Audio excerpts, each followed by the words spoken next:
Hello, everybody. My name is Dee, and welcome to Books and Quirks. Today, I thought I'd give you some romance recommendations. I read a lot of romance, especially in the summer and at Christmas. I was also thinking of doing this for other genres as well, because I do read a mix of everything.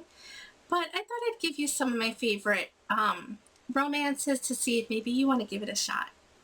So, my first book that I want to talk about is not one that I've heard a lot of people talk about on BookTube, and that is 100 Summers by Beatrice Williams. This book I read quite a few years ago, and it still remains one of my favorite. This is a historical romance.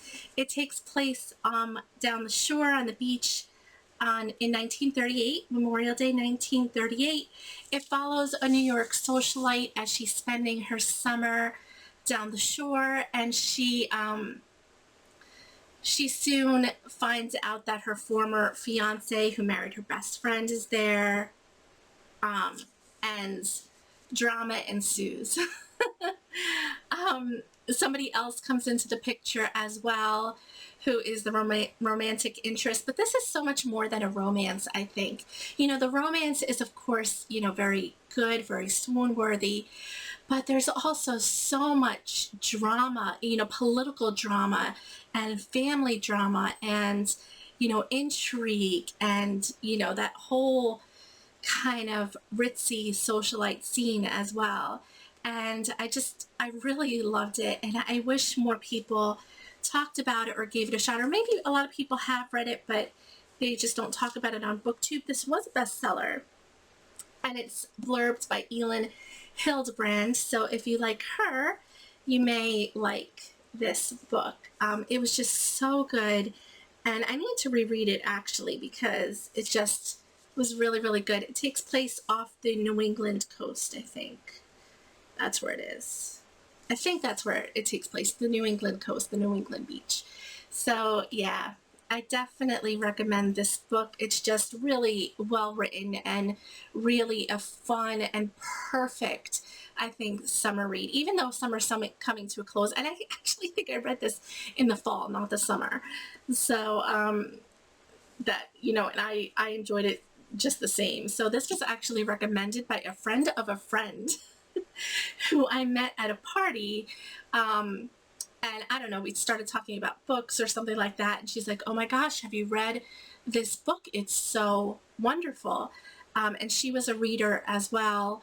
And yeah, so thanks to her, I read this book and I absolutely loved it. And I bought this copy used, so you can finally probably find a used copy like I did for just, under $5. So definitely a good book to try. The next book that I have is my only holiday romance that I'm going to recommend today, although I can recommend so many. And that is Miracle on Fifth Avenue by Sarah Morgan. I've spoken about Sarah Morgan before, usually around the month of December. I'm reading her books. And I absolutely love this. So this follows two characters, Eva and Lucas. So Eva is kind of really wanting to live up the holidays this year. She loves Christmas. She loves everything about it. And she gets an opportunity. She's a housekeeper. She gets an opportunity to house sit and also take care of things in a penthouse in New York City for the month of Christmas. The owner will be away, and he needs somebody to sort of keep after the house and everything else. And she agrees. And little does she know that the crime writer, who is Lucas, decides to come back. I forget why he comes back, but he comes back and he is like the anti-Christmas. He hates everything about it, and they are forced to spend the night together, the time together in the penthouse due to an incoming blizzard. And that's the beginning of the book. So this was really cute. I think her stories are so well written, in my opinion. I think they're just so cute. They're the perfect romance. And this is the perfect romance, I think, to read around the holidays. I love Sarah Morgan so much. I have a few of her books, and she never disappoints. And this one I thought was incredibly special and perfect, like the perfect Christmas read. The next book I want to recommend is for those of you out there that absolutely love rom-coms, so romantic comedy movies. When Harry Met Sally, You've Got Mail, um, Sleepless in Seattle, Serendipity, all of those types of movies that were made in the like 90s, mostly Pretty Woman. So this book is called From Notting Hill with Love Actually. I read this book a couple of years ago and it was perfect. So if you can't tell from the title, you are familiar with these if you're a fan of romantic comedies, because a famous romantic comedy from the 90s is Notting Hill, and Love Actually is a romantic comedy that I think was in the early 2000s, actually. So, two of my favorite movies. I absolutely love this.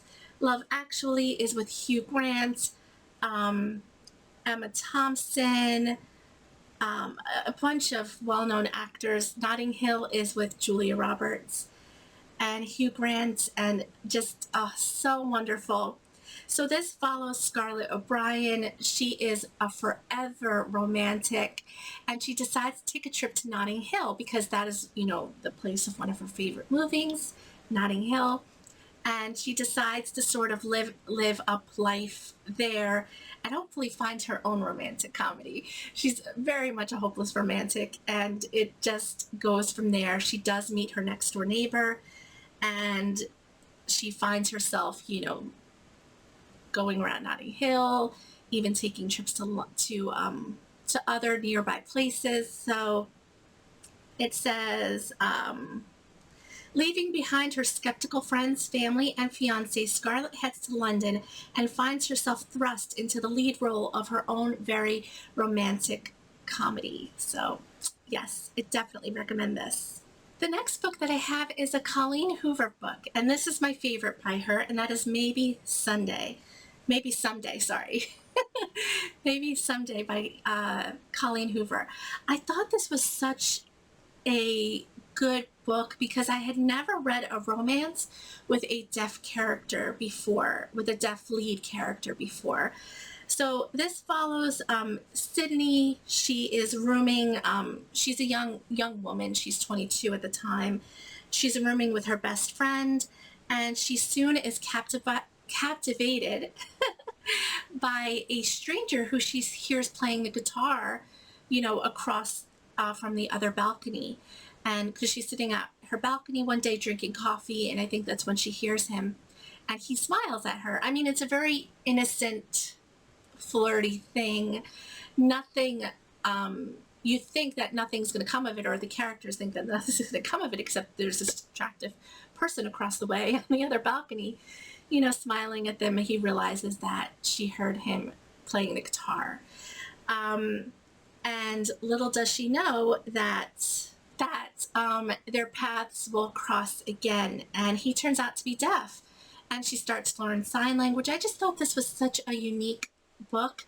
I mean, I absolutely love the romance, of course, but I thought this was really unique, I do have to warn you, though, that when she first meets Ridge, the male character, he does have a girlfriend at the time, so I know a lot of people took issue with that. Um, and, but I don't think they started anything until after he breaks up. I could be wrong. It's been a while since I've read this, but I just wanted to warn you of that. That's the only, I think, negative is that part. But I absolutely love this book and definitely cemented my love for Colleen Hoover. So the next book that I want to recommend is also one of my favorites, and that is The Hating Game by Sally Thorne. This book came in a romance book box that I subscribed to a few years back. They no longer are in business, but it was so great. This was the first Sally Thorne book I read. This follows Lucy and Joshua, who work for a big, corporate company. And this is that very much hate to love kind of trope. I mean, they absolutely hate each other at the beginning of this book. I mean, I'm not talking dislike. I mean, they really hate each other.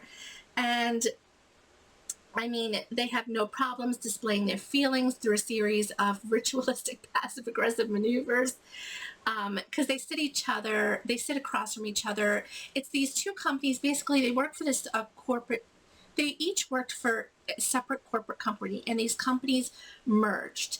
And each of them, Lucy is the executive assistant to the one president partner, and Joshua is the executive assistant to the other president partner. So that's why they sit across from each other and are forced to like kind of look at each other every day. And I mean, it is just so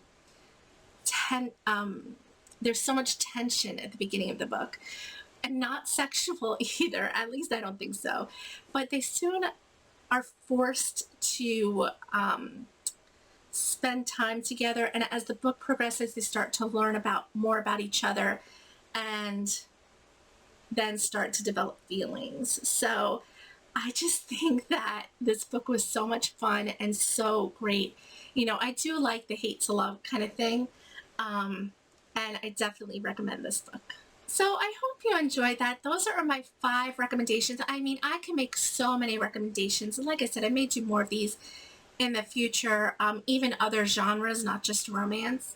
But I thought these were good to start out with because I tried to pick something from each kind of, you know, different types of books, you know, historical fiction, a holiday romance, a rom-com romance, a hate to love, a forbidden, you know, all of that kind of thing, to try to give a variety, I hope.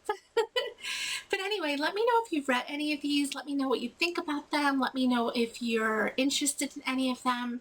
They're really great books in my opinion. Again, this is just my opinion, but I absolutely loved them. And yeah, so that is all I have for you today. I hope you have a wonderful day, and I will see you all very, very soon. Bye.